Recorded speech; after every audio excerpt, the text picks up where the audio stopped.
அன்பின் பரிசுத்தமுள்ள பரலோக பிதா, உம்முடைய நாமங்களுக்கு கூடான நன்றி. இயேசு சுவாமி, எங்களோடு பேசும் நல்ல பிதாவே.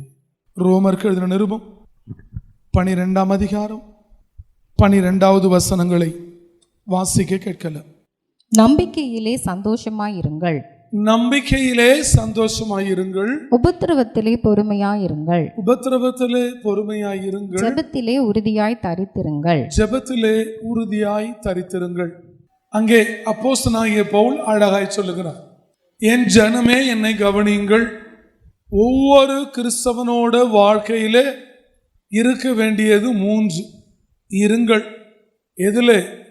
நம்பிக்கையிலே சந்தோஷமாய் இருங்கள் என்று முதலாவது சொல்லுகிறார். உபத்திரவத்திலே பொறுமையாய் இருங்கள் என்று 2வது சொல்லுகிறார். இருங்கள், சந்தோஷமாய் இருங்கள், பொறுமையாய் இருங்கள், தரித்து இருங்கள். உடலையே சொல்லுமே. அல்லேலூயா.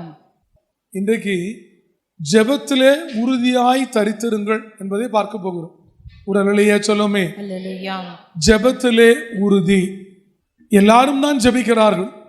ஆவிக்குரிய சபையில் வருகிறவர்களும் ஜெபிக்கிறார்கள், சிஎஸ்ஐ அங்கே போகிறவர்களும் ஜெபிக்கிறார்கள், லூத்தரன் சபைக்கு போகிறவர்களும் ஜெபிக்கிறார்கள், ரோமன் கத்தோலிக்க சபைக்கு போகிறவர்களும் ஜெபிக்கிறார்கள். நீ கிறிஸ்தவனா ஜெபம் பண்ணாம யார் இருப்பா? ஏன் இந்த வார்த்தையை அவர் ரோமாபுரிக்கு சொல்லுகிற போது சொன்னார், ஜெபத்திலே உறுதியாய் தரித்திருங்கள். அப்ப ஜெபம் என்றால் அதில் ஒரு உறுதி இருக்க வேண்டும். அன்சேஞ்சபிள். ஏன் அவர் உறுதி வேண்டும் என்று சொல்லுகிறார்? அப்படியானால் இந்த ஜெபம் எப்படிப்பட்டது? முதல்ல உங்களுக்கு ஜெபத்தை குறித்து ஒரு சின்ன ஒரு முன்னுரையோ முகவுரையோ சொல்ல போறேங்க. ஜெபத்திலே உறுதியாய் தரித்திருங்கள். அப்படியானால் இந்த ஜெபம் எப்படிப்பட்டது? ஜெபிக்கிறவர்கள் எப்படி ஜெபிக்க வேண்டும்? இதையெல்லாம் கிறிஸ்தவர்களாகிய நாம் தெரிந்து கொள்ளாமல் தான் இவ்வளவு நாள் ஜெபித்து கொண்டே இருக்கிறோம். என் ஜனமே, நீங்கள் ஒரு காரியத்தை தெளிவாய் தெரிந்து கொள்ள வேண்டும். நான் சொல்லுகிற இந்த செய்தி உங்கள் இருதயங்களிலே இல்லாமல் போகுமே. ஆனால் ஒருவேளை நான் கொடுக்கிற செய்தியை நீங்கள் கேளாமல் போவீர்களே, ஆனால் நான் கொடுக்கிற செய்தி உங்கள் நினைவுகளிலே இல்லாமல் போனால், எனக்கு செய்தியெல்லாம் வேண்டாம், ஜெபம் மாத்திரம்தான் வேண்டும் என்று நினைப்பீர்களே, ஆனால் உங்கள் ஜெபம் ஒரு நாளும் கேட்கப்படாது. நிறைய பேர் சபைக்கு ஜெப வேலையில் தான் வருவாங்க, சிலர் ஆசீர்வாத வேலைக்கு வருவார்கள், சிலர் செய்திக்கு வேலைக்கு வருவார்கள்.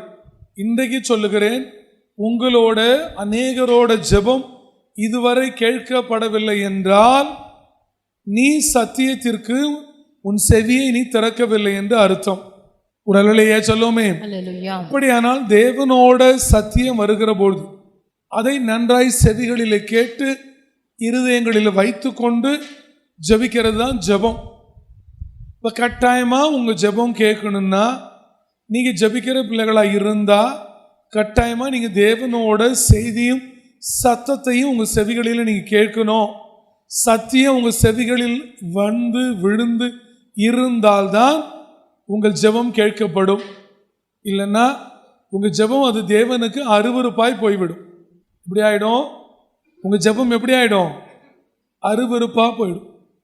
அப்போ நீங்கள் முதல்ல உங்களுக்கு தேவை சத்தியம், தேவனோட வார்த்தை. ஜெபத்தில் உறுதியாக இருக்கணும். ஆனால் அந்த ஜெபம் எப்படி இருக்கணும்? அப்போ நீங்கள் தேவனோட சத்தியத்துக்கு மிகுந்த முக்கியத்துவம் கொடுத்தால் ஒழிய உங்கள் ஜெபம் தேவனுக்கு பிரியமாக இருக்காது. தேவனோட வார்த்தைக்கு தான் முதலாவது நீங்கள் செவியை திறக்கணும். செய்தி அப்புறம் கேட்டுக்கலாம் அப்படிலாம் நீங்கள் நினைத்தீங்கன்னா அந்த ஜெபம் எப்படிப்பட்டது? அருவருப்பானது. ஆனால் நீங்கள் நல்லா ஜெபம் பண்ணு, நீ இறங்கட்டும், அப்படி அப்படி இப்படி இறங்க ஆண்டவரே, ஊற்ற ஆண்டவரே, அது அவர் எப்படி செய்வாருங்கிறத எனக்கு சொல்ல உனக்கு மனம் வருது. அதனால் ஜெபம் பண்ணுற பிள்ளைங்க முதல்ல சத்தியத்துக்கு உன் செவியை நீங்கள் விளக்கக்கூடாது. சத்தியத்துக்கு திறந்து வைக்கணும். உன் சத்தியம் இருதயத்தில் இருக்கணும். இருந்த பிறகுதான் நீ ஜெபம் பண்ணால் ஜெபம் கேட்கப்படும். இந்த காலையில் 23ஆம் சங்கீதத்தை அப்படியே படிச்சுட்டு அப்படியே ஜெபம் பண்ணிட்டு ஓடிடுவாங்க. 91 படிச்சு இப்படிலாம் இருந்தால் உன் வாழ்க்கையில் ஒரு நாள் ஜெபம் கேட்கப்படாது. முதல்ல எதுக்கு வரணும்? ஜெபத்துக்கு வரக்கூடாது, சத்தியத்தை கேட்க வரணும். அப்போதான் உங்கள் ஜெபம் அப்போ அது எப்படி அருவருப்பாக இருக்கும் அப்படிங்கிறத அவர் சொல்கிறது எப்படின்னா, அது அவ்வளோ கஷ்டமாக இருக்குது. அப்படி தான் அவர் துப்பு வரான். அப்போ நாம் நினைக்கிறோம் உபவாசத்தில் வந்துட்டோம், நல்லா ஜெபம் பண்ணுறோம், வைராக்கியமாக ஜெபம் பண்ணுறோம். அப்போ ஜெபத்தில் ஒரு உறுதி இருக்க வேண்டும். அதே உறுதியாய் தரித்து கொள்ள வேண்டுமா? ஜெபிக்கணும்னா ஜெபிச்சணும், அவ்வளவுதான். ஆனால் அந்த ஜெபம் எப்படி இருக்கணும் அது தெரியணும். இல்லை நாங்கள் 8 மணி நேரம் இடைவிடாமல் ஜெபம் பண்ணுறோம், சரிதான். ஜெபம் முதல்ல எப்படி இருக்கணும் வாசிப்போமா? நீதிமொழிகளின் புஸ்தகம் 28ஆம் அதிகாரம் 9வது வசனங்களை வாசிக்கலாம். வேதத்தை கேளாதபடி நீங்க சத்தியத்தை கேட்கல, தேவனோட செய்தி கேட்கல, வேதத்தில் உள்ள வார்த்தைகளை நீங்க கேட்காம நீங்க ஜெபம் பண்ணனா அந்த ஜெபத்தை ஆண்டவர் கேட்க மாட்டாருங்கிறது உங்க ஜெபம் அருவருப்பா இருக்குங்கிறத நீங்க தெரிஞ்சுக்கணும்.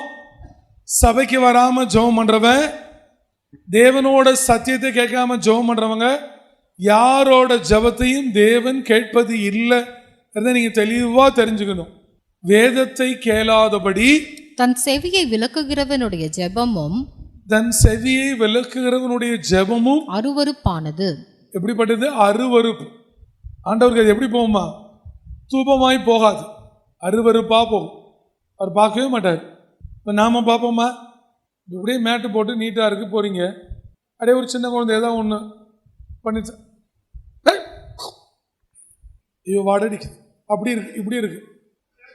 இதே மாதிரி தான் உன் ஜெபம் ஒரு அருவருப்பாக இருக்குமா?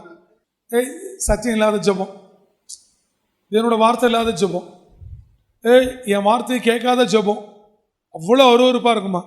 இப்போ சபைக்கே போகாமல் கிறிஸ்மஸுக்கு மாத்திரம் சபைக்கு போகிறவன், நியூ இயருக்கு மாத்திரம் சபைக்கு போகிறவன், வீட்டில் வந்து ஜெபம் பண்ணிகிட்டே இருப்பேன் அப்படின்னா இந்த ஜெபம் எப்படிப்பட்டது?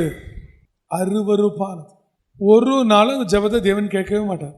அப்போ நீங்கள் தான் முடிவு பண்ணி உங்கள் ஜெபம் இதுவரையிலும் அருவருப்பாக அவருக்கு இருந்ததா இல்லை அவருக்கு பிரியமாக இருந்ததா? ஒரு நாளும் போகாது. இப்போ நம்ம பாஷையில் சொன்ன புரியுற மாதிரி உங்கள்கிட்ட சொல்லிட்டேன். அதாவது இப்போ கலெக்டர் ஒருவர் இருக்கிறார். இப்போ ஒரு கலெக்டரு சொல்கிறத கேட்க மாட்டேன். என்னது? கலெக்டர் சொல்கிறத கேட்க மாட்டேன். ஆனால் நான் எழுதின மனுவை கலெக்டர் படிக்கணும் அப்படின்னா கலெக்டர் மனுவை பரிசீலனை பண்ணுவாரா? இப்போ சொல்கிறாரு, உங்கள் வீட்டுக்கு முன்னாடி ஒரு குழி வெட்டுங்க நீர் சேகரிப்புக்கு, உங்களுக்கு ஒரு பர்மிஷன் கொடுக்கணும் அப்படின்னு அவர் சொல்லிடுறாரு. உடனே கேட்டுகிட்டே போயிட்டு மனு மட்டும் எழுதி இது மாதிரி எங்களுக்கு வந்து நீர் இது மாதிரி இந்த வீடெல்லாம் சரி பண்ணி கொடுக்கணும், சரி பண்ணி கொடுத்துருவாரா? பண்ண மாட்டார். இப்போ பிரதானமானது தேவனோட வேதமும் வேதத்திலிருந்து வருகிற வார்த்தை தான். வேதத்தை கேளாதபடி தன் செவியை விலக்குகிறவனுடைய ஜெபமும் அருவருப்பானது. இந்த மாதிரி ஆண் பண்ணாலும் பெண் பண்ணாலும் அருவருப்பானது. இதில் ஆண்களை குறித்து விலக்குகிறவனுடைய ஜெபம் என்ன? ஆண்கள் ஒழுங்கா வேதத்தை கேட்டால் ஸ்திரீகளுக்கு சொல்லிக் கொடுப்பாங்கன்னு தெரியுதுலேருந்து. ஜெபம் அருவருப்பானது. எவ்வளோ நாளைக்கு நீ அருவருப்பா ஜெபம் பண்ணுவ? சொல்லுங்க, எவ்வளோ நாள் அருவருப்பா ஜெபம் பண்ணுவீங்க? இன்னைக்கு முடிவு செய்து, நான் என் தேவனோட வார்த்தைக்கு சத்தியத்திற்கு தான் முக்கியத்துவம் கொடுப்பேன், அந்த சத்தியத்தின்படியே நான் ஜெபம் பண்ணுவேன். அந்த ஜெபம் என் தேவனுக்கு அருவருப்பா இருக்காது, பிரியமாயிருக்கும். ஒரு அலையே சொல்லுமே. நம்ம ஏறெடுக்கிற ஒவ்வொரு ஜெபமும் அவருடைய சமூகத்தில் அருவருப்பா இருக்கக்கூடாது, அது அவருக்கு பிரியமாய் இருக்க வேண்டும். ஒரு அலையே சொல்லுமே. ஸ்திரியானவளுக்கு ஒரு புத்தி சொல்லுகிறார். ஸ்திரியானவள் எப்படி இருக்கணுமா? ஜெபம் பண்றப்ப முக்காடு இல்லாமல் ஜெபம் பண்ணக்கூடாது. அமெரிக்காவில், லண்டனில், நீ எந்த ஊர்லனாலும் சரி, நீ முக்காடு போட்டா இயேசுவோட மகள், முக்காடு போடலைன்னா பேயோட மகள், அவ்வளவுதான். அமெரிக்காவுக்கும் அதே இயேசு கிறிஸ்து தான், இந்தியாவுக்கும் அதே இயேசு கிறிஸ்து தான். பூமி எங்கும் ஒரே தெய்வம், ஒரே பைபிள், ஒரே ஜீசஸ் கிரைஸ்ட், ஒரே ஆல்மைட்டி, ஒரே டீச்சிங் தான், ஒரே ப்ராமிஸ் தான். இந்த ஊர் அந்த ஊர்லாம் இல்லை. எந்த ஊரில் இருந்தாலும் சரி முக்காடு போட்டால் அந்த ஜெபம் அவர் கேட்பார். முக்காடு போடலைன்னா உன் தலையை பார்த்துட்டு கேவலம்னு விட்டு போயிடுவேன். அது ஒரு விதமான அருவருப்பு தான். நீங்கள் யூடியூப்லாம் பார்த்தீங்கன்னா எந்த ஸ்திரீகளும் முக்காடு போடுறதே இல்லை. ஆனால் ஜெபம் மட்டும் அந்நிய பாஷையில் அந்த பேர் அது அவங்கள தான் கேட்கணும். நான் கேட்கணும். பவுல் சொல்லுகிறார், நான் உங்களுக்கு சொல்லுகிறேன். வேதம் என்ன சொல்கிறது அதை உங்களுக்கு சொல்லுகிறேன். நீ வீட்டில் ஜெபம் பண்ணா கூட முதல்ல இருக்க வேண்டிய தலையில் முக்காடு. ஒருவேளை நான் பார்க்காம இருக்கலாம், ஆனால் இயேசு கிறிஸ்து பார்ப்பாரு. நீ முக்காடு இல்லாமல் எந்த ஜெபம் பண்ணாலும் அதை தேவன் கேட்பதில்லை. அது தேவனுக்கு பிரியமான ஜெபமும் இல்லை. அது ஒரு வகையான அருவருப்பு. அது வாசிப்போமா? 1 கொரிந்தியர் 11ஆம் அதிகாரம் 13வது வசனங்களை வாசிக்கலாம். ஸ்திரீயானவள் தேவனை நோக்கி ஜெபம் பண்ணுகையில் தன் தலையை மூடிக்கொள்ளாமல் இருக்கிறது லட்சணமாய் இருக்குமோ என்று உங்களுக்குள்ளே நிதானித்துக் கொள்ளுங்கள். லட்சணமா இருக்குமோ? இதெல்லாம் பெரிய லட்சணமா? நம்ம ஊர் பாஷையில் லட்சணமா? இன்னைக்கு சொல்றேன் நான், இந்த பூமியில எந்த ஸ்திரியானவளா இருந்தாலும் சரி, ஸ்திரியானவள் தேவனை நோக்கி ஜெபம் பண்ணுகையில் அந்த ஜெபம் பண்றப்ப என்ன இருக்கணும்? தலையை மூடி கொண்டு இருக்கணும். அவ்வளவுதான். மூடலைன்னா லட்சணமா இருக்காது. அந்த ஜெபம் தேவனுக்கு அருவருப்பா இருக்கும். இவன் தான் சொல்லுவா, lord your good god your almighty. அவர் சொல்லுவார், அச்சி நிறுத்து நிறுத்து நிறுத்து, அப்புறம் இதெல்லாம் சொல்லிக்கலாம். சும்மா மைக்கு வாய போட்டு கத்திட்டு இருக்கேன் பாரு. இப்பெல்லாம் எனக்கு எப்படி தெரியுமா சபையாகி போச்சு? பாஸ்டர்லாம் பயப்படுவாங்க. சொல்லிட்டா, ஐயோ நாளை இப்படி முக்காடு போடாத பரம் போயிட்டாங்கன்னா நமக்கு வருமானம் வராமல் போயிடுவேன். இப்போ நான்லாம் அப்படிலாம் கிடையாது. முக்காடு போடாமல் வந்தினா ஜெபம் பண்ணினா ஜெபம் கேட்கப்பட அருவருப்பு லட்சணமாக இருக்காது. இருந்தால் இரு, போனா போ, அவ்வளவுதான். நிதானிக்கணும். ஜெபம் பண்ண வர்றப்ப முக்காடு இருக்கணும். அப்படிப்பட்ட ஜெபம் தான் தேவனுக்கு எப்படி இருக்கும்? பிரியமாகவும் லட்சணமாகவும் இருக்கும். இல்லைன்னா இது எப்படி இருக்கும்? அவலட்சணமாக இருக்கும். அவலட்சணங்கிறது ஒரு விதமான அருவருப்பு. அதனால் அர்ஜென்ட்டில் தலைக்கு துணி எடுத்துகிட்டு வரல, வீடு தானே, யூ ஹாவ் டு, அவ்வளவுதான், போட்டு தான் ஆகணும். அப்படி தான் ஜெபம் பண்ணணும். அப்படி ஜெபம் பண்ணாதான் அது லட்சணமாக இருக்கும். இல்லைன்னா அவலட்சணமாக இருக்கும். நீ அன்னைக்கு தேவனை கூப்பிட்டு ஜெபம் பண்ணுற ஜெபம் பிரயோஜனம் இல்லாமல் போயிடும். அருவருப்பாக இருக்கும். அவருக்கு ஒரு பார்க்கவே மாட்டார். பார்க்கலன்னா கேட்கவும் மாட்டார். ஸ்திரியானவள் தேவனை நோக்கி ஜெபம் பண்ணுகையில் தன் தலையை மூடிக்கொள்ளாமல் இருக்கிறது லட்சணமாய் இருக்குமோ என்று உங்களுக்குள்ளே நிதானித்து லட்சணமா இருக்குமோ என்று உங்களுக்குள்ளே நிதானித்துக் கொள்ளுங்கள். இப்போ ஜெபம் பண்ணுறப்ப உங்களுக்கு நிதானம் வேணும். தலையை மூடி இருக்கணுமா? நம்ம இப்படி இருந்தால் லட்சணமாக இருக்குமா? தேவனுக்கு பிரியமாக இருக்குமா? அது அருவருப்பாக இருக்குமே, இப்படி நம்ம ஜெபம் பண்ணக்கூடாதுங்கிறத நீங்கள் நிதானிக்கணும். முதல்ல எப்படி நிதானிக்கணும்? தேவனோட சத்தத்துக்கு செவி கொடுக்கணுமே, அந்த சத்தியத்தை விளக்கிடக்கூடாது. சத்தியத்தோடு ஜெபம் பண்ணாதானே அவருக்கு பிரியமாக இருக்கும். இல்லைன்னா அருவருப்புங்கிறதையும் தெரிஞ்சுக்கணும். ஸ்திரியானவள் முக்காடு இல்லாமல் தலையை மூடிக்கொள்ளாமல் ஜெபம் பண்ணுறது அவலட்சணமாக இருக்குங்கிறது நீங்கள் தெரிஞ்சுக்கணும். உங்களுக்கு நிதானம் வேணும். அப்படியானால் இந்த ஜெபம் எப்படி இருக்க வேண்டும்? ஜெபத்தில் ஒரு உறுதி இருக்க வேண்டும். அப்போ இந்த ஜெபத்தை நமக்கு ஒரு காரியம் நிறைவேற வேண்டுமானால் அந்த காரியம் நிறைவேறி முடிக்கிற வரை இடைவிடாமல் ஜெபம் பண்ண வேண்டும் என்று பவுல் சொல்லுகிறார். உடலையா சொல்லுமே, எப்படி பண்ணணுமா? இடைவிடாமல். நம்ம ஜெபம் பண்ணுறப்ப நம்ம எப்படின்னா, அந்த அதுக்கு முன்னாடி இன்னொரு காரியங்களை சொல்லுகிறார். நாம் தேவனோட சமூகத்தில் உட்கார்ந்து நின்றோ ஜெபம் பண்ணுகிற பொழுது திக்கற்றவர்களை போல ஜெபம் பண்ணணுமா? எப்படி இருக்கணும்? என்ன அர்த்தம்? திக்கற்றவங்கிறது யாரு? திக்கற்றவர்கள்ங்கிறது யாரு? வழி தெரியாதவர்கள். உனக்கு திக்குமுக்கு தெரியல, திக்கு தெரியாதவர்கள், அதுதான் திக்கற்றவர்கள். வழியும் காரியமும் தெரியாதவர்கள், அறியாதவர்கள். அப்படின்னா விவரம் இல்லாதவர்கள் சொல்லலாம். அப்போ அந்த திக்கற்றவர்களை போல விவரம் இல்லாமல் நேராக அவரோட சமூகத்தில் வந்து, ஆண்டவரே உம்மை நம்பி வந்துட்டேன், நான் ஜெபம் பண்ணுறேன், என் பிள்ளைக்கு ஒரு அற்புதம் செய்யுங்க, நான் ஜெபம் பண்ணுறேன், என் குடும்பத்துக்கு ஒரு அற்புதம் செய்யுங்க அப்படின்னு கேட்டிங்கன்னா அந்த ஜெபத்தை அவர் தள்ள மாட்டாராம். வர்றப்பே ரொம்ப விவரமாக நிறைய யோசிச்சு இயேசு கூட இந்த பூமியில் இருந்தபொழுது தேவாலயத்தில் பார்த்தார். ஒருவன் ஜெபிக்கும்படி வருகிறான். என்ன சொல்லுகிறான்? ஒருவன் முதல்ல ஒருத்தன் வந்து ஜெபம் பண்ணவாரா, நான் உங்களுக்கு தசமபாகம்லாம் கரெக்டாக கொடுக்குறேனே, உங்களுக்கு காணிக்கெல்லாம் கொடுக்குறேனே, உங்களுக்கு பிரமாணங்கள் எல்லாம் நடக்கிறேனே அப்படின்னு ஒரு ஜெபம் பண்ணுறான். அடுத்து ஒருவன் வருகிறான். அவன் வந்து ஜெபம் பண்ணுகிறான், பவியாக என்மேல் கிருபையாக இறங்கும். அவன் அந்த ஜெபத்தில் பார்க்கிற தாழ்மை இல்லை, அதனால் எல்லாம் செய்கிறவனாக இருந்து இவனை விட்டுட்டாரு. அந்த ஜெபம் ஒரு பிரியம் என்று சொல்லிவிட்டார். இப்போ தேவனோட சமூகத்தில் வருகிற பொழுது திக்கற்றவர்களை போல வரணும். இப்படி கேட்கலாமா, இது அப்படி கேட்கலாமா, இல்லை இது எப்படி கேட்டால், ஒருவேளை நம்ம வீடு கேட்டால் பக்கத்து ஒரு 2 மாடி உயரமாகிடுச்சுன்னா அப்போ ஏற்றணும்ல, அப்படி இப்படி அப்படி இப்படி அப்படி இதெல்லாம் உங்களுக்கு யார் கற்றுக் கொடுத்தா?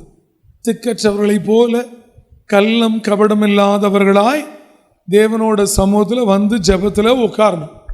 நீங்கள் எப்படி ஜெபிக்க வர்றீங்க? எப்படி வர்றீங்க? பெரிய பெரிய நீதிமான் சொல்கிறவன், பெரிய பெரிய பரிசுத்தமான்னு சொல்கிறவன், அவன் ஜெபத்தோட அலட்சியம் பண்ணிடுவார். அவர் என்ன பண்ணிவிடுவார்? கூப்பிட்றா பாப்பண்டான்டுவார். ஆனால் திக்கற்றவர்களாய் வந்து ஜெபம் பண்ணுறாங்கல்ல, எப்படி வரணும்? தேவனிடத்தில் ஜெபம் பண்ண, ஆண்டவரே நான் ஒன்றும் இல்லை, என்ன சோமாக்க உம்மால முடியும், சோமாக்க செஞ்சிருவார். வாசிப்போமா? சங்கீதங்களின் புஸ்தகம் 102 அதிகாரம் 16-17 வாசிக்கலாம். திக்கற்றவர்களுடைய ஜெபத்தை அலட்சியம் பண்ணாமல். அவ பூமியில ஜெபம் பண்றாங்க. அவர் எங்க பார்க்கிறாரு? பரலோகத்திலேருந்து பார்க்கிறாரு. அவர் பார்க்கிறப்ப திக்கற்றவர்களா யார் ஜெபம் பண்றான், யார் கள்ளம் கபடம் இல்லாமல் ஜெபம் பண்றாங்க, அதை அவர் அலட்சியம் பண்ண மாட்டாரா? அந்த விண்ணப்பத்தை அவர் அங்கீகரிக்கிறாராம். அது அவருக்கு எப்படி போதா? விண்ணப்பமாக போகுதான். என்ன போகுது? இவங்க ஜெபமாக பண்ணுறாங்க, அது அவருக்கு விண்ணப்பமாக போகுது. அதை அப்ரூவ் பண்ணுறாரு. கிராண்டட் போ. இன்னொன்று பக்கத்தில் சொல்லணும், ஐயோ நான் 5 வருஷமாக அந்த ஐயா பார்த்துக்கிட்டே இருக்கேன், நான் ஆச்சு போ போ போ அப்படின்றார். அங்கே பாருங்கள், திக்கற்றவர்களுடைய ஜெபத்தை யாருமே இல்லை, எனக்கு வழி தெரியாது, எனக்கு உறவுகள் இல்லை, நான் இனி திக்கற்றவளாக இருக்கேன், என்னை காப்பாற்ற யாரும் இல்லை, செலவு பண்ண போதிய பணம் இல்லை, ஆஸ்பத்திரி கூட்டிக் கொண்டு போக ஆள் இல்லை, எதுவுமே இல்லை அப்படின்னா உங்களுக்காக ஒருத்தர் இருக்கிறார். எப்போதுமே இருக்கிறவர் இயேசு கிறிஸ்து. உடலையா சொல்லுமே, நீ ஒன்றும் இல்லைன்னா அவர் நான் இருக்கேன்னு சொல்லுவார். நீ இருக்கேன்னு நினச்சினா நீ வச்சுக்கடா அப்படின்னு சொல்லிட்டு என்கிட்ட மட்டும் நான் இருக்குன்னு சொல்லிட்டு போயிடுவார். உடலையா சொல்லுமே. இப்போ இல்லாதவனுக்கு தானே ஆள் தேவை, இருக்கிறவனுக்கு எது தேவை? பணம் இல்லாதவனுக்கு பணம் தேவையா, பணம் இருக்கிறவனுக்கு பணம் தேவையா? முதல்ல திக்கற்றவர்களாக இருங்க. முதல்ல எப்படி இருக்கணும்? வேதத்துக்கு செவி கொடுக்கணும், வேதத்தை கேட்கிறவர்களாக இருக்கணும். அடுத்து எப்படி இருக்கணும்? ஸ்திரீகளெல்லாம் தலையை மூடிட்டு ஜெபம் பண்ணணும். 3வது எப்படி இருக்கணும்? திக்கற்றவர்களா, யாருமே இல்லாண்டவரே, அப்போதான் நான் இருக்குன்னு சொல்லுவார், இல்லைன்னா சொல்ல மாட்டார். வாசிக்கலாம். திக்கற்றவருடைய ஜெபத்தை அலட்சியம் பண்ணாமல் அவர்கள் விண்ணப்பத்தை அங்கீகரிப்பார். விண்ணப்பத்தை அவர் அங்கீகரிக்கிறார், அப்ரூவ் பண்றார். ஏய் ஓகே டன். அப்ப இந்த மாதிரியான ஜெபத்தை அவர் கேட்க ரொம்ப ஆர்வமா இருக்கிறார். ஆனால் அதை அலட்சியம் பண்ண மாட்டார். கேட்ட உடனே அதுக்கு பதில் செய்யணுமே, அது அப்படிதான் இருக்கணும். ஜெபம்னா எப்படி இருக்கணும்? எப்போ நீங்கள் ஜெபம் பண்ண வந்தாலும் தான் ஒன்றும் இல்லை என்கிற உணர்வு வந்தால் திக்கற்றவர்களை போல இருப்பீர்களே, ஆனால் உங்கள் ஜெபத்தை அவர் அலட்சியம் பண்ண மாட்டார், உடனே அதை அங்கீகரிச்சிருவார். அலட்சியம் பண்ணாமல் அவர்கள் விண்ணப்பத்தை அங்கீகரிப்பார். அடுத்த வசனம், அப்பொழுது ஜாதிகள் கர்த்தருடைய நாமத்துக்கும். அப்ப எப்ப அங்கீகரிக்கிறாரோ அப்பொழுது ஜாதிகள் கர்த்தருடைய நாமத்துக்கும் பூமியில் உள்ள ராஜாக்கள் எல்லாரும் உம்முடைய மகிமைக்கும் பயப்படுவார்கள். உம்முடைய மகிமைக்கு இப்படி ஒரு ஆளு ஜெபம் பண்ணிட்டா அவனுக்கு எல்லா ஜாதி ராஜாவும் பயப்படுவாங்க. உடலையா சொல்லுமே, அப்படி தேவன் வைப்பார். அதுதான் திக்கற்றவர்களோட ஜெபம். நம்ம நினைக்கிறோம் ஒன்றும் இல்லாமலாம் ஜெபம் பண்ண சாதாரண, நெவர். இந்த திக்கற்றவங்களாம் எப்படின்னா, ரொம்ப நாள் மழை இல்லாமல் ரொம்ப காலத்தில் ஒரு பெரிய இந்த பெந்தகோஸ்தேயர்கள் எல்லாம் சேர்ந்து ஒரு கூட்டம் நடத்தினாங்களாம். எப்படியாவது மழை வேணும், ஒரு போச கூட்டம், பல்லாயிரம் பேர் சேர்ந்து எப்படியாவது என்ன வேணும், மழை வேணும் மழை வேணும்னு சொல்லி ஒரே ஒரு அம்மா தான் கூட எடுத்துகிட்டு வந்தது தான். ஐயோ இவ்வளோ ஊழியக்காரங்க ஜெபம் பண்ணுறாங்க, மழை வந்துருச்சுன்னா நம்ம எப்படி போகிறது அப்படின்னு ஒரு அல்லையே சொல்லுவோமே. அல்லேலூயா. அதுதான் கள்ளம் கபடம் இல்லாத நம்பிக்கை. அவங்க ஜெபிச்சாங்க, மழை வந்தது, இந்த அம்மா மட்டும்தான் போயிருக்கு. இப்போ ஜெபிக்கிறாங்க, உங்களுக்கு என்ன இல்லை, விசுவாசம் இல்லை. அநேகரோட வாழ்க்கை அப்படி தான். இப்போ ஒருவன் தேவனுக்கு முன்பு திக்கற்றவர்களைப் போல இருந்து வேண்டுதல்களையும் விண்ணப்பங்களையும் வைக்கிற பொழுது பூமியின் ராஜாக்களே பயப்படத்தக்கவனமாய் தேவன் உங்களோட விண்ணப்பங்களை அங்கீகரித்து ஆசீர்வதிக்கிறார். ஆமென். ஒரு அல்லையே சொல்லுவோமே. அல்லேலூயா. இப்போ ஜெபம் பண்ண வந்து எப்படி முதல்ல தேவனோட சத்தத்துக்கு செவி விளக்கக்கூடாது. உங்களோட வார்த்தை என்ன சொல்லுதோ அது கேட்க வரணும். அதுக்கப்புறம் ஜெபம் பண்ணணும். ஸ்திரியானவள் ஜெபம் பண்ண வந்தால் தலையை மூடிக்கிட்டு தான் ஜெபம் பண்ணணும்.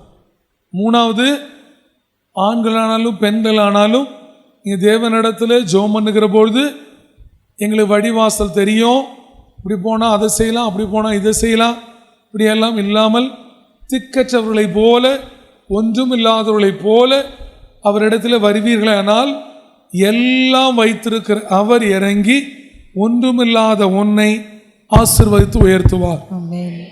ஒரு அல்லையா சொல்லுவோமே. அல்லேலூயா. நீங்கள் தான் முடிவு பண்ணிக்கணும். உங்கள் ஜெபம்லாம் அவர் கேட்டுட்டு இருக்காரா கேட்கலையான்னு சொல்லி. அடுத்து பவுல் சொல்லுகிறார், இடைவிடாமல் ஜெபம் பண்ணணுமா. இப்போ நம்ம என்னென்னா அப்படி பண்ணுறதே இல்லை. திடீர்னு ஜெபம் பண்ணுவோம், அப்படியே விட்டுருவோம். திடீர்னு ஒரு வருஷம் தோணும், ஜெபம் பண்ணுவோம், விட்டுருவோம்.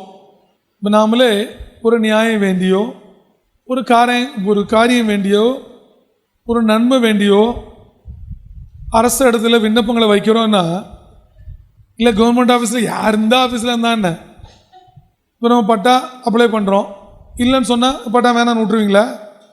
திரும்ப திரும்ப திரும்ப திரும்ப திரும்ப போய் பார்த்து கலெக்டர் ஆஃபீஸில் மனு ஒரு தடவை கொடுப்போம், கேட்கலன்னா அடுத்த மாதம் போய் கொடுப்போம். திங்கக்கிழமையாக கொடுத்து அவங்களே ஒரு நாள் என்னடா இது என்னதான் பாரு அப்படின்னு சொல்ல வைக்கிறாலும் கொடுப்போம். ஆண்டவட்டையும் அந்த விண்ணப்பங்களும் ஜெபத்துக்கு பதில் கிடைக்கிற வரை நீ இடைவிடாமல் இருக்கணுமா. ஒரு அல்லையே சொல்லுமே. எப்படி இருக்கணும்? இப்போ நம்ம ஜனங்களும் எப்படின்னா, அவங்க ஜெபம் பண்ண மாட்டாங்க, ஊழியக்காரன் தான் ஜெபம் பண்ணணும். இப்போ ஜெபங்கிறது நீங்களும் பண்ணணும்.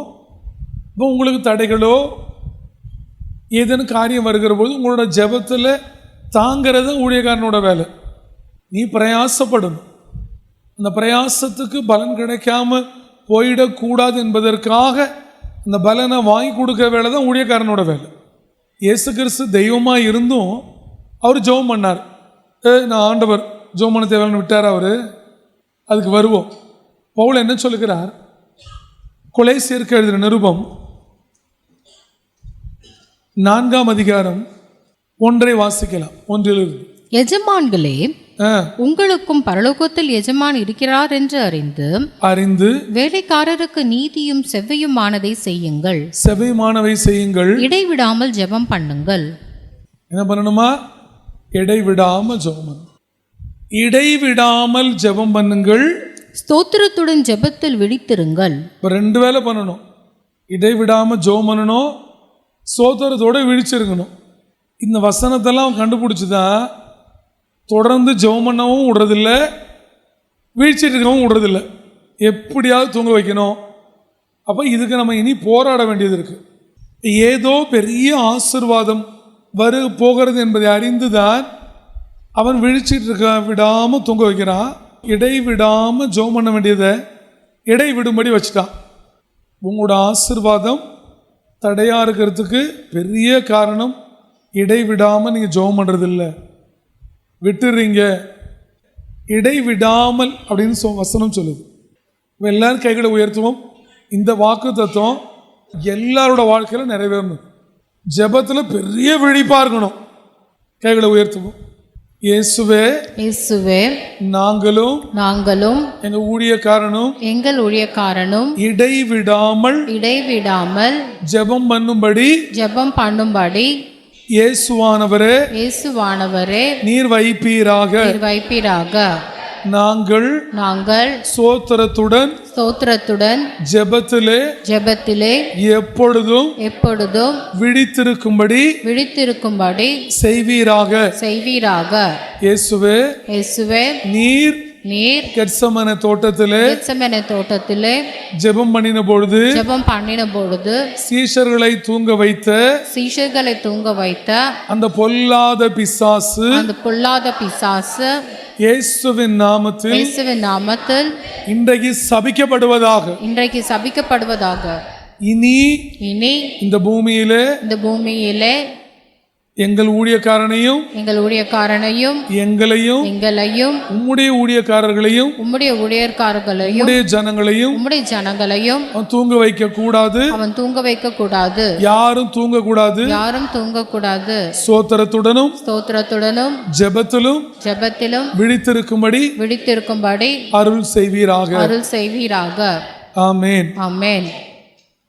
அப்ப இடைவிடாம ஜெபம் பண்ணா ஏதோ ஒண்ணு நடக்கும் போல. சோத்திரத்தோட ஜெபத்தில் விழித்திருக்க சொல்லுகிறார். எப்படி ஜெபம் பண்ணணும்? இடைவிடாமல் ஜெபம் பண்ணுங்கள். ஸ்தோத்திரத்துடன் ஜெபத்தில் விழித்திருங்கள். ஒரு அல்லையா சொல்லுமே, இடைவிடவே கூடாது. முதல்ல என்ன பண்ணணும்? உங்களோட வேதத்தை செவிகளில் கேட்டு ஜெபம் பண்றவங்களா இருக்கணும். ஸ்திரியானவள் தலையை மூடிட்டு ஜெபம் பண்ணணும். ஜெபிக்க வர்றப்ப திக்கற்றவர்களா வந்து ஜெபிக்க வரணும். நாலாவது எப்படி? இடைவிடாமல் ஜெபம் பண்ணணும். சோத்திரத்தோட ஜெபத்தில் எப்படி இருக்கணும்? விழித்திருக்கணும். அப்போ விழித்திருக்கணும்னா நிறைய சோத்திரம் பண்ணணும் போல. இடைவிடாமல் ஜெபம் பண்ணின ஒரு 2-3 ஊழியக்காரரை குறித்து எழுதி வச்சிருக்கேன். நான் பிரசங்கம் பண்ணுவோம். அதில் இடைவிடாமல் ஜெபம் பண்ணின, பெரிய உபத்திரவம் வந்தபொழுதும் ஜெபம் பண்ணின, உயிர் போயிடும் அப்படின்னு தெரிஞ்சும் ஜெபம் பண்ணின, நம்மளை கொலை செஞ்சிருவாங்கன்னு தெரிஞ்சும் ஜெபம் பண்ணின ஒரு ஜெபம் செய்த என் சகோதரனை இன்னைக்கு நான் பார்க்க போகிறோம். அவர்தான் தானியேல் தீர்க்கதரிசி. ஒரு அல்லையா சொல்லுமே. இன்றைய வரை அவரோட ஜெபம் பேசப்படுகிறது என்றால் அவர் ஜெபத்தின் மேல் வைத்த உறுதி. ஒரு அல்லையா சொல்லுமே. அவரோட உறுதிக்கு முன்பு எந்த உறுதியும் நிற்க முடியவில்லை. அதுதான் உறுதி. என்னது? அதுதான் உறுதி. ஆனால் தெளிவாக பிசாசு தெரிஞ்சுக்கிறான். ஜெபம் பண்ண வாங்க ஜெபம் பண்ணலாம் அப்படின்னா ஜெபம் பண்ண ஆரம்பிக்கிறப்ப மாமன், மச்சான், சித்தப்பன், பெரியப்பன், அண்ணன், தம்பி, அக்கா, தங்கச்சி, புள்ள, பொண்டாட்டி எல்லார்ட்டேருந்தும் ஃபோன் வர வச்சுருவோம். வைராக்கியமாக இந்த வசனத்தை எப்படியாவது நீ ஆண்டவர்கிட்ட கேட்கணும் அப்படிங்கிறப்பே சித்தப்பா போகிற வழியில் ஆக்சிடென்ட் ஆகிட்டாராம். சித்தப்பாவா? அதோடு முடிஞ்சிடும். முதல்ல இனி நீங்கள் ஜெபத்துக்கு வர்றதுக்கு முன்னாடி உங்களுக்கு ஒரு காரியம் சொல்கிறேன். நான் நீங்கள் ஜெபத்தில் உறுதியாக இருக்கணும், நீங்கள் ஜெபிக்கணும்னு முடிவு பண்ணிட்டா புருஷனானாலும் மனைவியானாலும் பிள்ளைகளானாலும் உறவுகளானாலும் அந்த நேரத்தை தேவனுக்கு மாத்திரம் தானியேலை மாதிரி கொடுத்துருங்க. மனுஷர்களுக்கு கொடுக்காதீங்க. இல்லைன்னா குடும்பத்தில் எல்லாரையும் சொல்லிடுங்க, இந்த நேரத்தில் நாங்கள் ஜெபத்தில் இருப்போம், இந்த நேரத்தில் ஃபோன் பண்ணக்கூடாதுன்னு. அப்பேற்பட்ட ஒரு உறுதியான ஜெபம் தேவனோட மனுஷனாகிய தானியேல். எல்லாரும் பார்க்கிறார்கள், இவர்களெல்லாம் அடிமையாய் போயிருக்கிறார்கள். அடிமைகளாய் போய் அரண்மனையில் வேலை செய்கிறார்கள். வேலை செய்கிறதிலே ஞானம் உள்ளவன், புத்தி உள்ளவன், திறமசாலி எல்லாம் பக்கத்திலே வைத்து கொண்டான் ராஜா. அதில் ஒரு விவரமான ஆள். அங்கே எல்லாரும் நினைக்கிறார்கள், நாமெல்லாம் பாகால கும்பிடுறோம், ஆனால் எவ்வளோ தைரியம்னா ஒருத்த மாத்திரம் நம்ம ஊர் பால்கனி, நம்ம ஊர் பால்கனிலாம் எப்படி இருக்கும், அது அந்த கடை பல்லக்கனி, பெரிய பால்கனி, ஊரே தெருவே பார்க்குற மாதிரி உட்காந்து ஜெபம் பண்ணுறான்னு சொல்லி எல்லாரும் முடிவு பண்ணுகிறார்கள். உன்னோட ஜெபத்தை நிறுத்தணும். என்ன நிறுத்தணும்? அப்ப இந்த ஜெபத்தை நிறுத்துற வேலையை பிசாசு எவ்வளவு யுகங்களா செஞ்சுக்கிட்டே வரான் பாருங்க. ஆனா இன்னைய வரையும் அவனை நிறுத்த முடியல. ஒரு அல்லேலூயா சொல்லுவோமே. அல்லேலூயா. இனி நிறுத்த முடியாது. ஜெபத்தோட பல ரகசியங்களை இந்த செய்தியில தேவன் சொல்ல போறார். அப்ப உடனே அவர் ஜெபிக்கிறத பார்த்துட்டாங்க. உடனே ராஜா கிட்ட போறாங்க. தானியேல் பேரெல்லாம் சொல்லல. யாராவது உண்மை தவிர ஜெபம் பண்ணனா அவங்கள இப்படிலாம் பண்ணலான்னு சொல்லியிருக்கீங்களே, ஒரு உறுதியான தாக்கி கையெழுத்த போடுங்கன்னு சொல்றாங்க. அவரும் கையெழுத்த போட்டார். இந்த செய்தி தானியேலுக்கு தெரிஞ்சு போச்சு. நம்மளை ஜெபம் பண்ணுனா நம்மளை கொண்டு போய் சிங்க கெபியிலே போடுவாங்க, நம்மளை கொலை செய்வாங்க, கெபியில நிறைய சிங்கங்கள் எல்லாம் இருக்கோ அப்படின்னு அவருக்கு தெரிஞ்சு போச்சு. இது ராஜாவோட உத்தரவு. முதலமைச்சர் உத்தரவு போட்டால் கவர்மெண்ட் சர்வெண்ட்லாம் குபிரியப்படுத்திட்டு செய்வாங்க. இவன் அடிமை. உத்தரவு வந்துருச்சு. அவருக்கு தானியேலும் தெரிஞ்சிருச்சு. அப்பொழுது ஒரு முடிவு செய்கிறார்.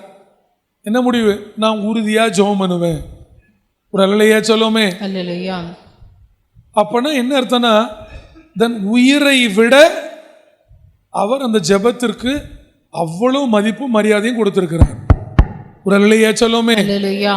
அப்ப தன் உயிரை விட எவ்வளவு நேசித்திருந்தால், ஐயோ நாம் ஜெபிக்க வேண்டுமே, இந்த நேரத்தில் தேவன் வருவாரே, இந்த ஜெப வேலையை அவர் பார்க்க வருவாரே, நான் அவர் இடத்துல வேண்டுதல் செய்யணுமே, அந்த வேண்டுதல் செய்கிற அந்த தருணம் என்னை விட்டு போய்விடக்கூடாது. ஒருவேளை இந்த உயிரே போனாலும் பரவாயில்ல, உயிர் இருக்கிறவரை உறுதியாய் ஜெபிக்க வேண்டும் என்று முடிவு எடுத்தார். ஒரு அல்லேலூயா சொல்லுமே. அல்லேலூயா. வாசிப்போமா? தானியேல் எழுதின புஸ்தகம் 6ஆம் அதிகாரம் 9வது வசனம். அப்படியே ராஜாவாகிய தரியு அந்த கட்டளை பத்திரத்துக்கு கையெழுத்து வைத்தான். அந்த கட்டளை பத்திரத்திற்கு கையெழுத்து வைத்தான்.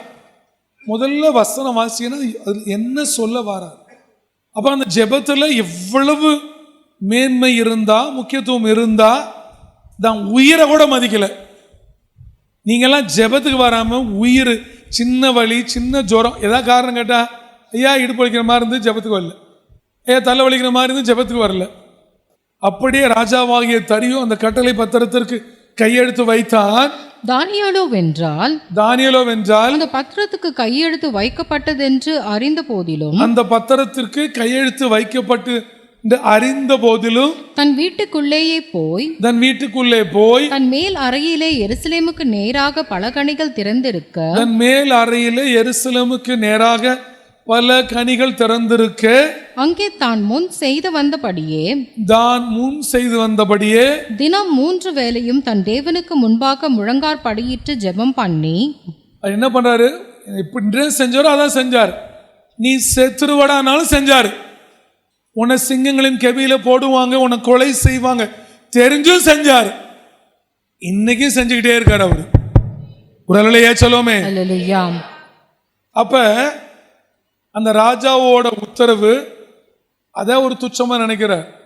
ஒருவேளை அப்படியே கொலை செய்தாலும், சிங்கங்கபில போட்டாலும் அந்த உயிர் பெருசு இல்லை. நான் என் ஆண்டவனுக்கு முன்பு ஜெபம் பண்ற வேலையை நான் தவறாம செய்ய வேண்டும் என்கிற அந்த உறுதிதான் இன்றைக்கும் தானியேலை இந்த பூமியில பேச வைத்துக் கொண்டே இருக்கிறது. ஒரு அல்லேலூயா சொல்லுவோமே. ஜெபம்னா எப்படி ஜெபம் பண்ணணும்? பல கனிகள் திறந்திருக்க, அங்கே தான் முன் செய்து வந்தபடியே தினம் 3 வேளையும் தன் தேவனுக்கு முன்பாக முழங்கார் படியிட்டு ஜெபம் பண்ணி. இன்னைக்கு ஒரு அனௌன்ஸ்மெண்ட் பண்ணி, ஜெபம் பண்ணா கொரோனா வந்துடும், ஒரு வாரம் செத்துருவேன்னா ஒரு பையன் ஜெபம் பண்ணுவான். அது முதல்ல கிறிஸ்தவன் தான் வீட்டுக்குள்ள பூட்டிகிட்டே இருப்பான். கொரோனா வரட்டும், வெண்டிலேட்டர் வேணா வச்சு பார்க்கட்டும், சாவு வந்தா வரட்டான்டா, நான் ஜெபம் பண்ணுவேன் அப்படின்னு எத்தனை பேர் வருவீங்க? ஜெபம்னா முதல்ல என்னன்னு தெரிஞ்சுக்குங்க. சும்மா ஜெபம் பண்ணுறோம், நாங்களும் ஜெபம் பண்ணுறோம், ஜெபம் பண்ணல பேர் சேர்த்துக்குங்க, மோர் சேர்த்துக்குங்க. எப்படி இருக்குன்னு பாரு. தேவனுக்கு முன்பாக முழங்கார் படியிட்டு ஜெபம் பண்ணி ஸ்தோத்திரம் செலுத்தினான். ஒரு அல்லேலூயா சொல்லுமே. அல்லேலூயா. இதுதான் பவுல் சொன்னார், ஸ்தோத்திரத்திலே விழித்திருங்கள். இப்ப ஜெபம் பண்ணுனா ஸ்தோத்திரம் சொல்லணும். அதனால ஒரு விருப்பத்தை என்ன சொல்றோம்? கர்த்தர் நம்முடைய ஜெபத்தை கேட்டபடினா ஸ்தோத்திரம் செலுத்தினார். அப்படின்னா ஸ்தோத்திரத்தை இவர் செலுத்த செலுத்த செலுத்த அது பிதாவினிடத்து தூபமாய் போய்கொண்டே இருந்திருக்கிறது. ஆமென். ஒரு அல்லேலூயா சொல்லுமே. ஹல்லேலூயா. ஸ்தோத்திரம் செலுத்தினான். அப்பொழுது அந்த மனுஷர் கூட்டம் கூடி தானியேல் தன் தேவனுக்கு முன்பாக ஜெபம் பண்ணி விண்ணப்பம் செய்கிறதை கண்டார்கள். தானியேல் தன் தேவனுக்கு முன்பாக ஜெபம் பண்ணி விண்ணப்பம் செய்கிறதை கண்டார்கள். ஏன் ரெண்டும் செஞ்சாரு? ஜெபத்தை கேட்கணும், விண்ணப்பத்தை அங்கீகரிக்கணும். ஒரு அல்லேலூயா சொல்லுமே. ஹல்லேலூயா. அப்ப திக்கச்சவங்களா போறப்ப ஜெபத்தை அவர் கேட்கிறாரு, விண்ணப்பத்தை அங்கீகரிக்கிறார். அப்பதான் அது மாதிரி தானியேல் என்ன பண்றாரு? ஜெபம் பண்ணி விண்ணப்பம் செய்கிறார். அவர் கேட்கணும், அங்கீகாரமும் பண்ணணும். ஜெபம் பண்ணி விண்ணப்பம் பண்ணி அதோட வேண்டுதலும் செய்கிறவன் இந்த ஊழியக்காரன். விண்ணப்பம் செய்கிறதை கண்டார்கள். பின்பு அவர்கள் ராஜாவுக்கு முன்பாக வந்து நேர ராஜாவிட்ட ஓடுறாங்க. ராஜாவுக்கு முன்பு வந்து ராஜாவின் தாக்கியத்தை குறித்து எந்த மனுஷனாகிலும் 30 நாள் வரையில் ராஜாவாகிய உம்மை தவிர 30 நாள் வரையிலும் ராஜாவாகிய உம்மை தவிர எந்த தேவனையானாலும் மனுஷனையானாலும் நோக்கி யாதொரு காரியத்தை குறித்து விண்ணப்பம் பண்ணினால் சிங்கங்களின் கெபியிலே போடப்பட வேண்டும் என்று நீர் கட்டளை பத்திரத்தில் கையெழுத்து வைத்தீர் அல்லவா என்றார்கள். அதற்கு ராஜா அந்த காரியம் மேதியருக்கும் பெர்சியருக்கும் இருக்கிற மாறாத பிரமாணத்தின்படி உறுதியாக்கப்பட்டதே என்றான். உறுதியாக்கப்பட்டதே என்று சொன்னார். இவன் தானியேல் ஜெபம் பண்ணனா அங்க இருக்கிறவங்களுக்கு என்ன கஷ்டம்? இப்ப நாம ஜெபம் பண்ணா பிசாசுக்கு என்ன கஷ்டம்? ஏன் ஜெபம் பண்ண வேணாம்? அப்ப நாம ஜெபம் பண்ணக்கூடாது, விண்ணப்பம் பண்ணக்கூடாது என்பது சாத்தானும் அவன் சேனைகளோட விருப்பமா இருக்கிறது. ஜெபம் பண்ணணும், விண்ணப்பம் பண்ணணுங்கிறது தேவனோட விருப்பமா இருக்கிறது. இப்ப நீங்க சாத்தானின் விருப்பத்திற்கு செவி கொடுக்க போறீர்களா? தேவனின் விருப்பத்திற்கு செவி கொடுக்க போறீர்களா? தேவனின் விருப்பத்திற்கு செவி கொடுப்பீர்களானால் சாத்தானும் அவன் சேனையினால அன்னைக்கு சிங்கத்தால ஒன்னும் கிழிக்க முடியலையோ, இன்னைக்கு கிழிக்க முடியாது. உறுதியாக்கப்பட்டதே என்றான். அப்பொழுது அவர்கள் ராஜாவை நோக்கி சிறைப்பிடிக்கப்பட்ட யூதேயா தேசத்தின் புத்திரரில்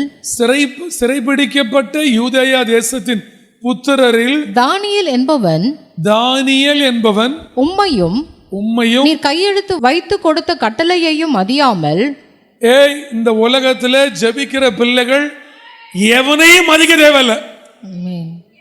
எவனோட கட்டளையும் பிரயோஜனம் இல்லாதது. உம்மையும் நீர் கையெழுத்து வைத்து கொடுத்த கட்டளை மதியாமல் தினம் 3 வேளையும் இந்த பூமியில நீங்க மதிக்க வேண்டிய ஒன்றே ஒன்று தேவனும் தேவனோட வார்த்தை தான். இன்றைக்கு சொல்லுகிறேன், என் ஜனமே, நீ ஜெபிக்க கூடாது என்று எவ்வளவு சத்துரு போராடினாலும் நீ ஜெபம் பண்ண ஆரம்பிப்பாயே, ஆனால் ஜெயிக்கிறது நீயே, தோற்பது அவனே. தினமும் 3 வேளையும் தான் பண்ணும் விண்ணப்பத்தை பண்ணுகிறான் என்றார்கள். எப்படி இருக்குமா ராஜாவே? ராஜா, நீ சும்மா உறுதியா நீ இப்படி முத்திரை இப்படி போட்டு அப்படி போட்டு நாங்கெல்லாம் மடத்துல கேட்டோம், நீ வீரவசனம்லாம் பேசுன, ஆனா அவன் ஜெபம் பண்ணிட்டு தான் இருக்க, விண்ணப்பத்தை பண்ணுகிறார்கள் என்றார்கள். ராஜா இந்த வார்த்தைகளை கேட்டபொழுது மிகவும் சஞ்சலப்பட்டு. ராஜா இந்த வார்த்தையை கேட்டப்ப ஏன் அவனுக்கு சஞ்சலம் வரணும்? ராஜாவுக்கு அன்னைக்கே தெரியும், ஜெபம் பண்றவனை நம்மளால அழிக்க முடியாது. ஒரு அல்லேலூயா சொல்லுவோமே. அவனுக்கு மிகவும் சஞ்சலம் வந்துருச்சான். மிகவும் சஞ்சலப்பட்டு தானியேலை காப்பாற்றும்படிக்கு அவன் பேரில் தன் மனதை வைத்து கையெழுத்து போட்டுட்டு, அவனுக்கு பெரிய சஞ்சலம் வந்து மனசை வைக்கிறான் தானியேல் மேல. ஐயோ, ஜெபம் பண்றவனுங்க கையெழுத்து போட்டுட்டோம் அப்படின்னு மிகவும் சஞ்சலப்பட்டான். மனதை வைத்து அவனை தப்புவிக்கிறதற்காக சூரியன் அஸ்தமிக்க மட்டும் பிரயாசப்பட்டு கொண்டிருந்தான். அப்பொழுது அந்த மனுஷர் ராஜாவின் இடத்தில் கூட்டமாய் வந்து ராஜா கட்டளையிட்ட எந்த எந்த தாக்கீதும் கட்டளையும் மாறப்படக்கூடாது என்பது மேதியருக்கும் பெருசியருக்கும் பிரமாணமாய் இருக்கிறது என்று அறிவீராக என்றார்கள். அப்பொழுது ராஜா கட்டளையிட அவர்கள் தானியேலை கொண்டு வந்து அவனை சிங்கங்களின் கெபியிலே போட்டார்கள். என்ன பாருங்க, ஒரு பெரிய காரியத்தை உங்களுக்கு ரகசியத்தை சொல்ல போறேன். அப்பொழுது ராஜா கட்டளையிட அவர்கள் தானியேலை கொண்டு வந்து அவனை சிங்கங்களின் கெபியிலே போட்டார்கள். ராஜா தானியேலை நோக்கி, நீ இடைவிடாமல் ஆராதிக்கிற உன் தேவன் உன்னை தப்புவிப்பார் என்றான். அப்ப அவனுக்கு தெரிஞ்சிருக்கு, தரியுக்கு, நான் கும்பிடுற தேவன் என்னை காப்பாத்தாது, ஆனா நீ கும்பிடுற தேவன், நீ ஜபிக்கிற தேவன் உன்னை காப்பாத்துவார் என்றான். உரலையே சொல்லுமே, பிசாசும் பிசாசோட சேனையும் அறிக்கை பண்ண வைக்கணும். அதுதான் ஜபம். சாத்தானும் அவன் சேனைகளும் அறிக்கை பண்ணணும். நீ ஆராதிக்கிற தேவன் இருக்கிறாரே, நீ ஜெபத்து போற சபை இருக்கிறதே, நீ கும்பிடுற தேவன் இருக்கிறாரே, அந்த தேவன் உன்னை தப்புவிப்பார். அப்படின்னு அர்த்தம் என்ன? நான் கும்பிடுற கல்லும் மண்ணும் என்னை தப்புவிக்காது. சொல்லுவோமே, அது உண்மைதான். அன்னைக்கு தரியும் சொன்ன அத்தனை வார்த்தை உண்மை. உன் தேவன் உன்னை தப்புவிப்பார் என்றான். ஒரு கல் கெபினுடைய வாசலின் மேல் கொண்டு வந்து வைக்கப்பட்டது. தானியேலை பற்றிய தீர்மானம் மாற்றப்படாத படிக்கு ராஜா தன் மோதிரத்தினாலும் தன் பிரபுக்களின் மோதிரத்தினாலும் அதன் மேல் முத்திரை போட்டான். ஒரே முத்திரை மேல முத்திரை தான். அவன் போட்டான், பிரபு போட்டான், எல்லாம் போட்டான். வாசிக்கலாம். பின்பு ராஜா தன் அரண்மனைக்கு போய் ரா முழுவதும் போஜனம் பண்ணாமலும் கீத வாத்தியம் முதலான வைகளை தனக்கு முன்பாக வர ஒட்டாமலும் இருந்தான். அவனுக்கு நித்திரையும் வராமற் போயிற்று. ஜோமன்ன சிங்க கேப்பில கொண்டு போய் போட போறேன்னு சொன்ன தானியேல், தானியேல் சந்தோஷமா ஜோம் பண்ணிட்டே இருக்காரு. ஆனா உத்தரவு போட்ட ராஜா எப்படி இருந்தானா? அவனுக்கு தூக்கம் வரல, சஞ்சலம், என்னென்னோ பண்றான். அப்படின்னா என்ன அர்த்தம்? ஜெபிக்கிறவன் ஜெயிக்க பிறந்தவன். ஒரு அலையா சொல்லுவோமே, ஜெபிக்கிறவள் ஜெயிக்க பிறந்தவள். ஒரு அலையா சொல்லுவோமே. அப்ப ஜெபிக்கிற தானியேல் என்ன சொன்னாலும் அவர் தான் வேலையை நிறுத்தல. டேய் பட, நான் ஜோம் பண்ணிட்டே இருப்போம், என்ன நடக்குதோ பார்ப்போம். நித்திரையும் வராமற் போயிடுச்சு. காலமே கிழக்கு வெளுக்கும் போது ராஜா எழுந்திருந்து சிங்கங்களின் கெபிக்கு தீவிரமாய் போனான். ராஜா கெபியின் கிட்ட வந்த போது துயர சத்தமாய் தானியேலை கூப்பிட்டு, தானியேலே, ஜீவனுள்ள தேவனுடைய தாசனே, நீ இடைவிடாமல் ஆராதிக்கிற உன் தேவன் உன்னை சிங்கங்களுக்கு தப்புவிக்க வல்லவராய் இருக்கிறாரா என்று தானியேலை கேட்டான். அப்பொழுது தானியேல், ராஜாவே, நீர் என்றும் வாழ்க. சிங்கங்கள் என்னை செய்தப்படுத்தாத படிக்கு தேவன் தம்முடைய தூதனை அனுப்பி அவைகளின் வாயை கட்டி போட்டார். தேவன் இந்த பூமிக்கே ஒரு சத்தம் விட்டு சொல்லுகிறார். பூமியே, பூமியின் குடிகளே, இன்றைக்கு தேவனோட வார்த்தை உங்களுக்கு புறப்பட்டு வருகிறது. யார் ஜெபிக்கிறீர்களோ உங்களை இந்த நாளில் இருந்து இனி சிங்கம் சேதப்படுத்த முடியாது. ஆனால் ஜெபிக்கிறவனை, கெடுக்கிறவனை இன்றையிலிருந்து சிங்கம் சேதப்படுத்தும். அவன் சாவான், ஜெபிக்கிறவன் உயிரோட வாழ்வான். ஆமென். உரலையா சொல்லுமே. அல்லேலூயா. அப்பொழுது ராஜா தன்னில் மிகவும் சந்தோஷப்பட்டு தானியேலை கெபியிலிருந்து தூக்கிவிட சொன்னான். அப்படியே தானியேல் கெபியிலிருந்து தூக்கிவிடப்பட்டான். அவன் தன் தேவன் பேரில் விசுவாசித்திருந்தபடியால் அவனில் ஒரு சேதமும் காணப்படவில்லை. ஜெபிக்கிறவனை இனி பிசாசு சேதப்படுத்த முடியாது. உரலையா சொல்லுமே. அல்லேலூயா. ஒரு சேதம் காணப்படவில்லை. தானியேலின் மேல் குற்றம் சாட்டின மனுஷரையோ என்றால் ராஜா கொண்டு வர சொன்னான். அவர்களையும் அவர்கள் குமாரரையும் அவர்கள் மனைவிகளையும் சிங்கங்களின் கெபியிலே போட்டார்கள். அவர்கள் கெபியின் அடியிலே சேரும் முன்னே சிங்கங்கள் அவர்கள் மேல் பாய்ந்து அவர்கள் எலும்புகளை எல்லாம் நொறுக்கி போட்டது. என்ன தெரிகிறது என்றால், ஜெபிக்கிறவனை சிங்கம் சேதப்படுத்துவதில்லை, ஜெபத்தை தடுக்கிறவனையும் ஜெபிக்காதவனையும் சிங்கம் கொன்று போடுகிறது.